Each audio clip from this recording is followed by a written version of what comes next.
Comrade Prahlad Singh ji, साथी सोमनाथ, अजय, उपस्थित सभी मित्रों, सभी साथीगण, मैं सबसे पहले आप सभी का इस बार सभा में बहुत बहुत हार्दिक स्वागत करता हूं। और जो रेलवे बोर्ड ने अभी आदेश निकाला है, उस आदेश के खिलाफ आप लोग जो मुखर हुए हैं, इसकी मैं बहुत प्रशंसा करता हूँ, क्योंकि बोर्ड ने चिट्ठी निकाली है। वो लेटर इलेक्ट्रिकल डायरेक्टरेट का लेटर है और WCRO की हेडक्वार्टर PNM अभी हुई और उसमें हमारे परम आदरणीय महामंत्री कॉमरेड मुकेश कालर जी ने आउट ऑफ एजेंडा लिया उसका CM साहब के समक्ष, और उसमें उन्होंने ये लिखा कि इलेक्ट्रिकल डायरेक्टरेट का लेटर सीधे लागू कर देना कहीं से भी न्याय संगत नहीं है।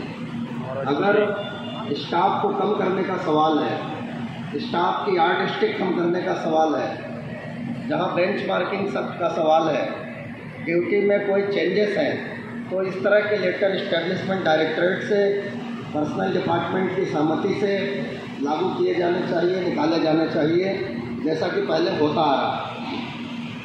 अब दिक्कत क्या हो गई है कि आप लोगों का जो विभाग है, ये इलेक्ट्रिकल बोर्ड में तो इलेक्ट्रिकल डिपार्टमेंट के पास है, लेकिन डिवीज़न में और हेडक्वार्टर में पर आपका काम PCME साहब के पास है, डिवीज़न लेवल पे इलेक्ट्रिकल के पास है। हमारे सीनियर डी जनरल साहब को जैसे ही आदेश मिला, वो काफ़ी प्रसन्न हुए।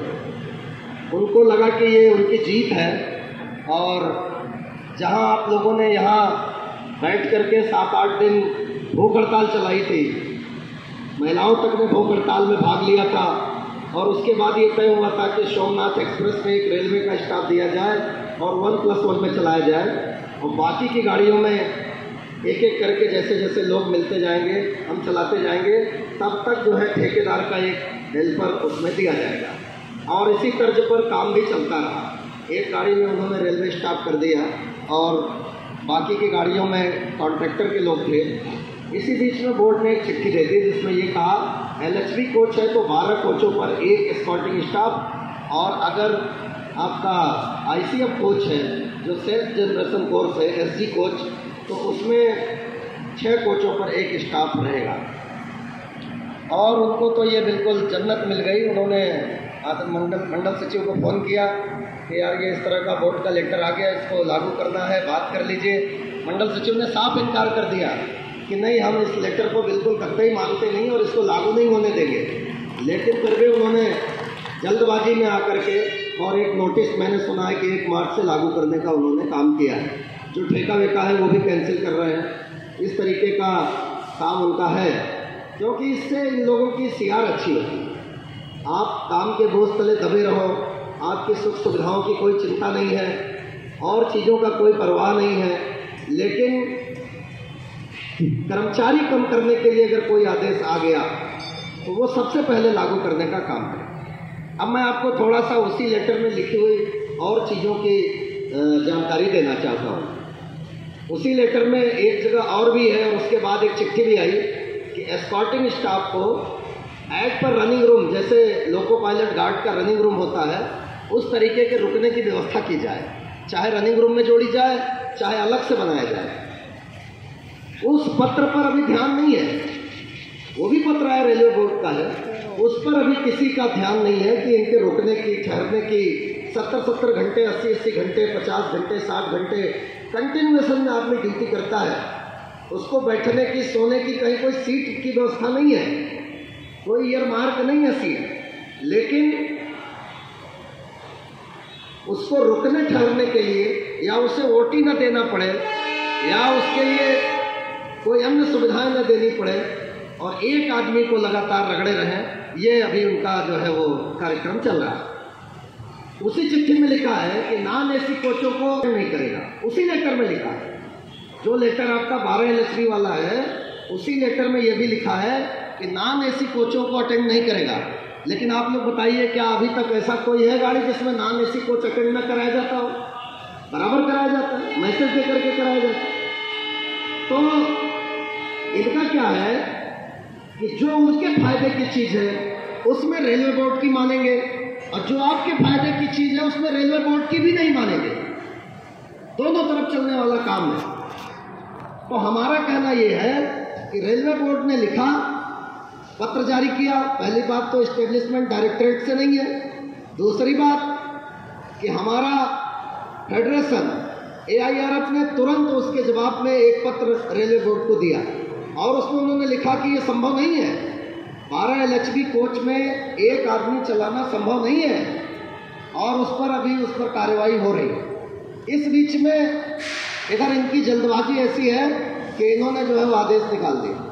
WCRO हमारे मंडल सचिव के नेतृत्व में सीनियर डी जनरल के इस तानाशाही आदेश का पुरजोर विरोध करती है, और इसे लागू करने के लिए अगर वो प्रयास करेंगे तो हम किसी भी कीमत पर WCRO जबलपुर मंडल में इसको लागू नहीं होने देगी। हमारा स्पष्ट मानना है। इस पर बाकायदा फैसला होगा, बैठ के बातचीत होगी, टेबल पे क्रॉस दी टेबल बातचीत करेंगे, और इसका कोई ऐसा समाधान निकालेंगे कि जब तक फेडरेशन के पत्र का कोई जवाब नहीं आ जाता, रेलवे बोर्ड इसको रिवाइज नहीं कर लेता, तब तक जो है जो व्यवस्था चल रही है वो व्यवस्था सतत चलाई जाए। दूसरी बात कि जब दूसरी रेलवे के सीनियर डी जनरल ने रेलवे बोर्ड के उस पत्र के विरोध में क्या क्या दिक्कतें आने वाली हैं उनको मेंशन करते हुए अपने यहाँ के मुख्यालय को पत्र लिखा, वहाँ के GM ऑफिस ने उस पत्र को रेलवे बोर्ड भेजने का काम किया PCME के द्वारा, और हमारे PCME ने भी हमारे आदरणीय महामंत्री जी को कहा कि आप भी अपने सीनियर डी जनरल से एक पत्र लिखवा दीजिए, हम उस पत्र को रेलवे बोर्ड भेज देंगे और व्यवस्था यथावत चलती रहेगी। लेकिन हमारे सीनियर डी जनरल को आप लोगों की कतई चिंता नहीं है, और उन्होंने हमारे बोलने के बाद भी आज तक इसके विरोध में कोई भी पत्र नहीं लिखा, क्योंकि वो तो इसे लागू करना चाहते हैं। इससे उनकी CR ठीक होती है। कम से कम आदमी में ज़्यादा से ज़्यादा गाड़ी चलवा लेना। पुराने ज़माने का, अंग्रेजों के ज़माने का यार्ड डिस्ट्रिक्ट है, यहाँ सैंक्शन स्ट्रेंथ है, इतनी गाड़ियाँ बढ़ गई, अभी व्यावहारिक दिक्कतें इतनी हैं। इस पत्र में लिखा है हमारे साथियों ने, LHB कोच हो गया, कई जगह रिवर्सल होता है उनका, इंजन इधर से कट के उधर लगता है, उधर से कट के इधर लगता है, कई गाड़ियों में 2-2 जगह रिवर्सल होता है, और उन गाड़ियों में HOG का जो कपलर है, IV कपलर, जिसको आप लोग उठा करके लगाने का काम करते हो, एक आदमी से लगा पाना संभव है क्या HOG का कपलर? नहीं है।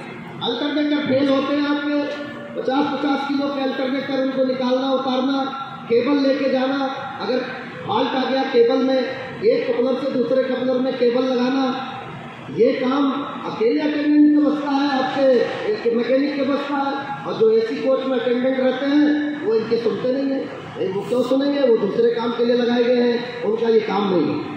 तो इस तरीके की जो तानाशाही है, एक बार प्रैक्टिकली कोई गाड़ी में चल करके और उनके साथ निरंतर यात्रा करके ये देखे तो कि क्या क्या दिक्कतें आती हैं। पहली बात तो मारा फिरता रहता है, कहीं बैठने का जुगाड़ नहीं।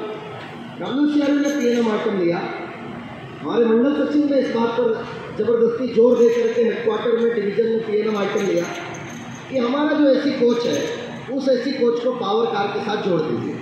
जोड़ने से 2 फायदे होंगे। एक तो पावर कार की निगरानी बराबर हमारा AC कोच मैकेनिक करता रहेगा, उसमें उसको बैठने की फैसिलिटी मिल जाएगी, 2 बर्थें रहती है उसमें, और वहाँ से वो AC कोच पूरे देख लेगा, बीच में यात्री नहीं पड़ेंगे जनरल कोच के। तो उसकी मार्शलिंग आप इस तरीके से कर दीजिए कि पावर कार, फिर AC कोच, फिर स्लीपर, फिर पूरे जनरल, फिर घाट का डिब्बा, इस तरीके की मार्शलिंग कर दीजिए।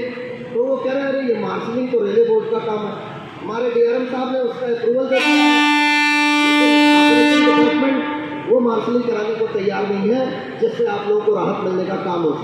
वो मार्शलिंग अगर सही हो जाए तो मैं कहता हूँ हमारे AC कोच मैकेनिक का, स्कॉटिंग स्टाफ का 50% प्रॉब्लम सॉल्व हो जाएगी। कम से कम उन्हें बैठने लेटने की सुविधा मिल जाएगी, और एक सेंटर पॉइंट चिन्हित हो जाएगा। कोई दिक्कत हुई तो उन्हें वहाँ से कहीं भी बुलाया जा सकता है, किसी भी AC कोच में बुलाया जा सकता है।